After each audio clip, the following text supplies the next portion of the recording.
Hello students. आज हम लोग नया चैप्टर स्टार्ट करेंगे, फाइनेंशियल स्टेटमेंट एनालिसिस। इसके पहले हम लोग पढ़ चुके हैं थोड़ा सा इसके बारे में। आज हम लोग फाइनेंशियल स्टेटमेंट एनालिसिस और उसके टूल्स वगैरह पढ़ेंगे। तो चलिए स्टार्ट करते हैं। सबसे पहले जो हमारे बेसिक लर्निंग ऑब्जेक्टिव्स हैं इस चैप्टर के पीछे, या इस चैप्टर को पढ़ने की जो बेसिक ऑब्जेक्टिव्स हैं वो क्या हैं कि हम मीनिंग पढ़ेंगे, meaning of financial analysis, objective of financial analysis के बारे में पढ़ेंगे, मेथड्स पढ़ेंगे, टूल्स पढ़ेंगे, सिग्निफिकेंस एंड लिमिटेशन। ये सारी चीज़ें हम लोग अलग अलग वीडियो में डिस्कस करेंगे।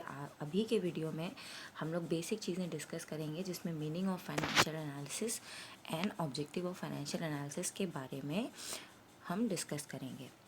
तो चलिए स्टार्ट करते हैं।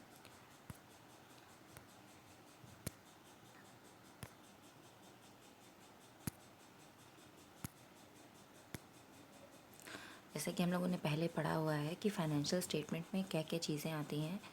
इक्विटी हो गया, इनकम स्टेटमेंट है, कैश फ्लो है, बैलेंस शीट है, ये सारे फाइनेंशियल स्टेटमेंट के अंदर आते हैं। इनके बारे में हम लोग पहले भी पढ़ चुके हैं।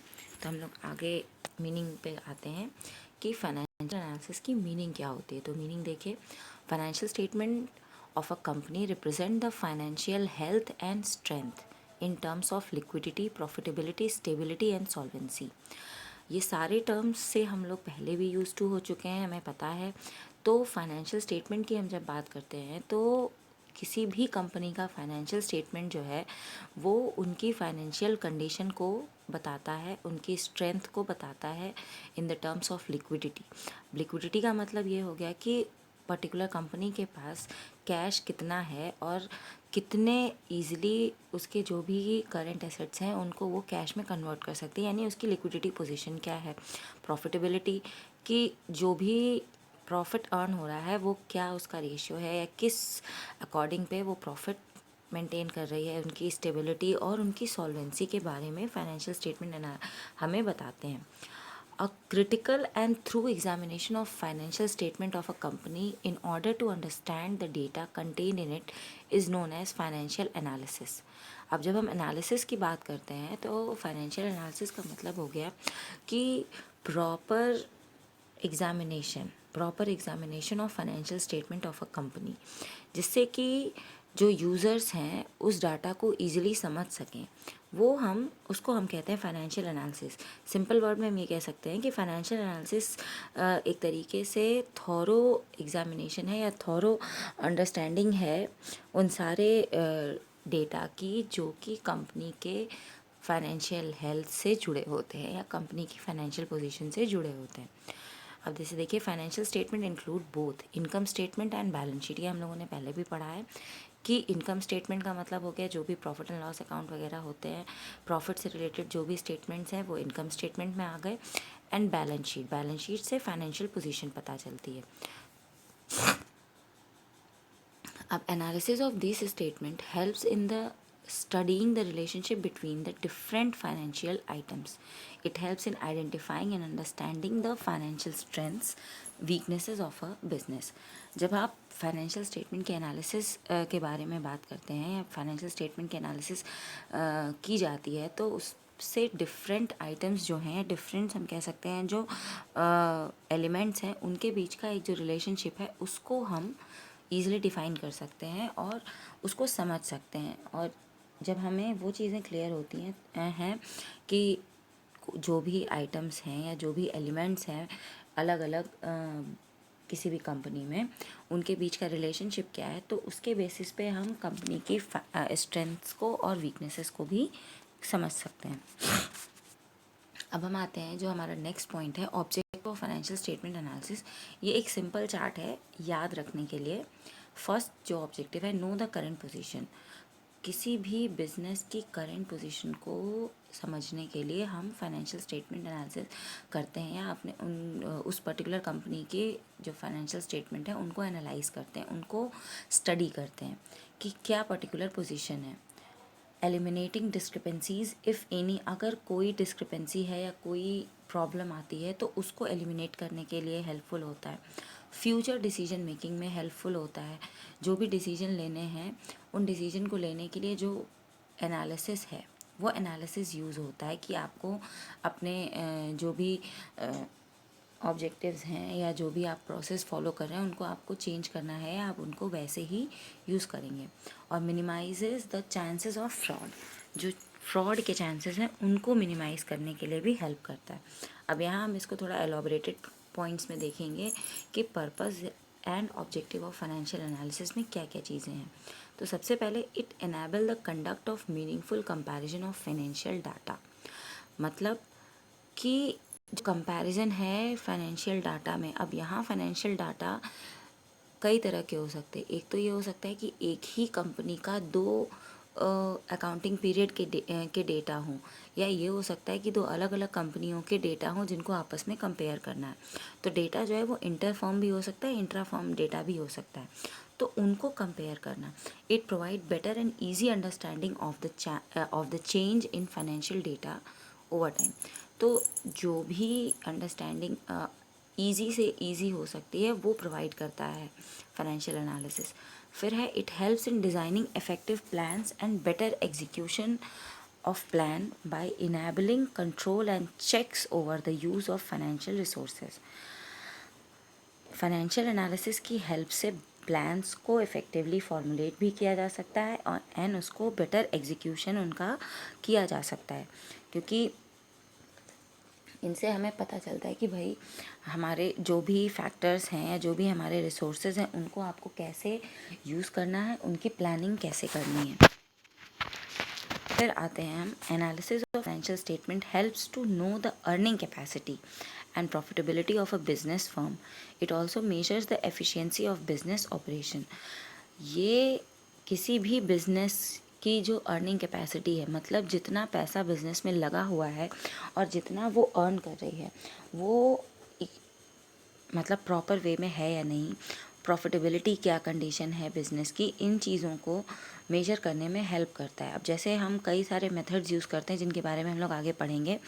रेशियो एनालिसिस है, कॉमन साइज स्टेटमेंट है, कंपैरेटिव स्टेटमेंट है। इनके थ्रू ये पता चलता है कि बिज़नेस की अर्निंग कैपेसिटी क्या है या बिज़नेस की प्रॉफिटेबिलिटी क्या है, उसकी एफिशिएंसी कितनी है, ये सारी चीज़ें हमें पता चलती हैं।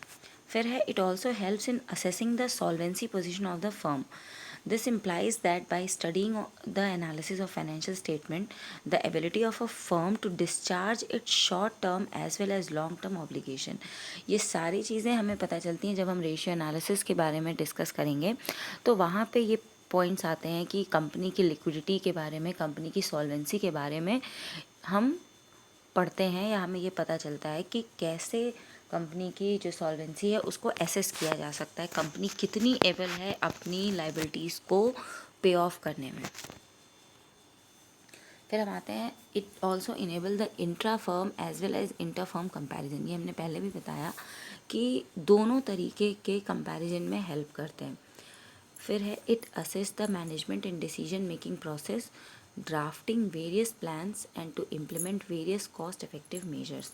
मैनेजमेंट को डिसीजन मेकिंग में हेल्प करते हैं, प्लान फॉर्मुलेट करने में हेल्प करते हैं और उन प्लान को अच्छी तरीके से इम्प्लीमेंट करने में हेल्प करते हैं। It also helps in predicting the future trends and projected growth prospect of a business, क्योंकि इसमें भी फॉरकास्टिंग टेक्निक वगैरह यूज़ की जाती हैं। तो जो फ्यूचर में जो ट्रेंड हो सकते हैं या जो पॉसिबल चांसेस हो सकते हैं ग्रोथ के, उनको भी ये शो करते हैं। अब हम आते हैं मेथड ऑफ फाइनेंशियल एनालिसिस पे। यहाँ आप देखेंगे डायग्राम में कई सारी चीज़ें दी हुई हैं, लेकिन हमारे सिलेबस में जो हमें पढ़ना है वो पढ़ना है हमें horizontal analysis, vertical analysis and ratio analysis. ठीक है, ग्राफिकल एनालिसिस भी एक पार्ट है, रिग्रेशन एनालिसिस, ट्रेंड एनालिसिस, ये सभी पार्ट हैं हमारे फाइनेंशियल स्टेटमेंट एनालिसिस के मेथड्स के। बट जो इन 12th क्लास हमें पढ़ने हैं वो तीन ही हैं, horizontal analysis, vertical and ratio analysis. ठीक है, तो अब यहाँ पे हम देखते हैं analysis of financial statement can be done by any of following methods: external, internal, horizontal and vertical analysis. अब हम आते हैं टेक्निक और टूल्स ऑफ फाइनेंशियल स्टेटमेंट। अब जो एक्चुअल में हमें पढ़ना है इस चैप्टर में वो है comparative statement, common size statement, ratio analysis and cash flow, जो कि इस पूरे थर्ड बुक में भी हमें जो बेसिक हमारा सिलेबस है वो यही है। तो हम स्टार्ट करते हैं कंपैरेटिव स्टेटमेंट से। अभी हम यहाँ सिर्फ बेसिक चीज़ें बता रहे हैं जो थ्योरेटिकल पार्ट है, फिर हर पॉइंट का अलग अलग एस्पेक्ट के अकॉर्डिंग हम इसको डिस्कस करेंगे। अभी हमें सिर्फ बेसिक समझना है। तो कंपैरेटिव स्टेटमेंट की जब हम बात करते हैं, this statement depict the figure of 2 और more accounting years simultaneously that help to assess the profitability and financial position of a business। इसको ध्यान से समझना है कि these statement depict the figure of 2 or more accounting years simultaneously that helps to assess the profitability and financial position. यानी profitability की हम जब बात करते हैं तो यहाँ पे इनकम स्टेटमेंट आ जाता है, और जब हम फाइनेंशियल पोजीशन की बात करते हैं तो यहाँ पे बैलेंस शीट आ जाता है या स्टेटमेंट ऑफ अफेयर्स आता है। The comparative statement help us in analyzing the trend of financial position of the business. These financial statements enable comparison of data of financial statement of 2 or more periods of a same enterprise और financial statement of 2 or more enterprises। यहाँ पे जब हम comparative statement की बात करते हैं तो ये हमें हेल्प करता है कंपेयर करने में इंटर फर्म भी और इंट्रा फर्म भी, दोनों तरह के डेटा को हमें कंपेयर करने में हेल्प करता है। These statement express the absolute change and percentage change in the financial items over a period of time. These statement uses horizontal analysis. The following are the commonly prepared comparative financial statement, जिसके हम अभी पहले हमने बात करी। Comparative balance sheet for financial position and comparative income statement or statement of profit and loss for profitability calculation। फिर हम आते हैं कॉमन साइज स्टेटमेंट पे। These statements depict the relationship between various items of financial statement and some common items as revenue from operation and the total of balance sheet in percentage terms। यहाँ पे जब हम बात करते हैं common size की, तो जो अलग अलग आइटम्स होते हैं फाइनेंशियल स्टेटमेंट में, उनको हम एक पर्टिकुलर कॉमन आइटम के संग उनका एक रिलेशनशिप देखते हैं कि परसेंटेज में। अब जैसे हम यहाँ पे रेवेन्यू फ्रॉम ऑपरेशन की बात करते हैं तो जितना नेट प्रॉफिट आ रहा है या नेट प्रॉफिट बिफोर टैक्सेस है वो रेवेन्यू फ्रॉम ऑपरेशन के कितने परसेंटेज में है। तो ये एक रिलेशनशिप हम स्टडी करते हैं कॉमन साइज स्टेटमेंट में। In other words, various items of statement of profit and loss such as other revenue cost of material, consumed, purchase, stock in trade, finance cost are expressed in terms of percentage of revenue from operation। अभी हम क्या करते हैं, जब हम statement of profit and loss की बात करते हैं तो यहाँ पे हम एक बेसिस ले लेते हैं रेवेन्यू फ्रॉम ऑपरेशन को, और जो भी अलग अलग आइटम्स हैं, वो चाहे मटेरियल कंज्यूम्ड हो, चाहे अदर रेवेन्यू हो, परचेज हो, स्टॉक हो, इन सब का हम एक रिलेशनशिप कैलकुलेट करते हैं कि रेवेन्यू फ्रॉम ऑपरेशन और इनके बीच में क्या रिलेशन है in terms of percentage. These percentage figures are easily comparable with that of previous year inter-firm comparison and with that figure of other firm in the same industry intra-firm comparison as well। The company are the commonly prepared common size financial statement। यहाँ भी वही दो चीज़ें हैं, common size balance sheet for financial position and common size income and statement for statement of profit and loss for profitability। फिर हम आते हैं रेशियो एनालिसिस पे। This technique depict the relationship between various items of balance sheet and the income statement. It helps in ascertaining the profitability, operational efficiency, solvency of a firm. जब हम ratio analysis की बात करते हैं तो ये अलग अलग आइटम्स जो भी आपके बैलेंस शीट में या इनकम स्टेटमेंट में दिए होते हैं उनके बीच के रिलेशनशिप को बताता है, और ये बताता है कि किसी भी ऑर्गेनाइजेशन या किसी भी कंपनी की जो प्रॉफिटेबिलिटी है, उसकी एफिशिएंसी है, उसकी सॉल्वेंसी है, उनको शो करता है। The analysis expresses financial items in term of percentage, fraction, proportion and as number of time. ये अलग अलग हैं। जब हम इनके बारे में जब चैप्टर में पढ़ेंगे तो हम ये देखेंगे कि जो फाइनेंशियल आइटम्स हैं, तो अब जैसे लिक्विडिटी की हम बात करते हैं तो लिक्विडिटी का जो हम रेशियो कैलकुलेट करते हैं वो हमेशा फ्रैक्शंस में आता है, या हम कह सकते हैं प्रोपोर्शन में आता है। और प्रॉफिटेबिलिटी की हम जब बात करते हैं तो वो परसेंटेज के टर्म में बताया जाता है।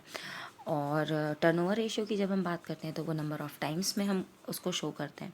तो अलग अलग जो आइटम्स होते हैं उनके लिए अलग अलग टर्म्स हैं उनके प्रेजेंटेशन के लिए, उनके एनालिसिस के लिए. It enables budgetary control by assessing the qualitative relationship among different financial variables. Budgetary control में हेल्प करता है और क्वालिटेटिव रिलेशनशिप अलग अलग फाइनेंशियल वेरिएबल्स के बीच में डेवलप करता है. और फिर आते हैं कैश फ्लो एनालिसिस पे. This analysis is presented in the form of statement showing inflow and outflow of cash and cash equivalent from operating, investing and financing activity of a company during a particular period of time. It helps in analyzing the reason of receipt and payment in cash and change in balances during an accounting year in a company. It helps in depicting the cash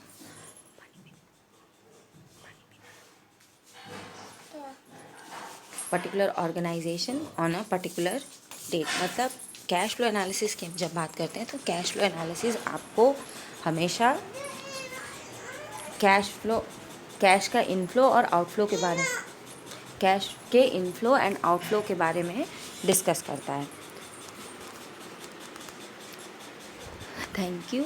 और अभी ये सिर्फ theoretical हमने discuss किया. अब इसके बाद हम जो भी पॉइंट्स डिस्कस करेंगे हम न्यूमेरिकल पोर्शन पे आ जाएंगे.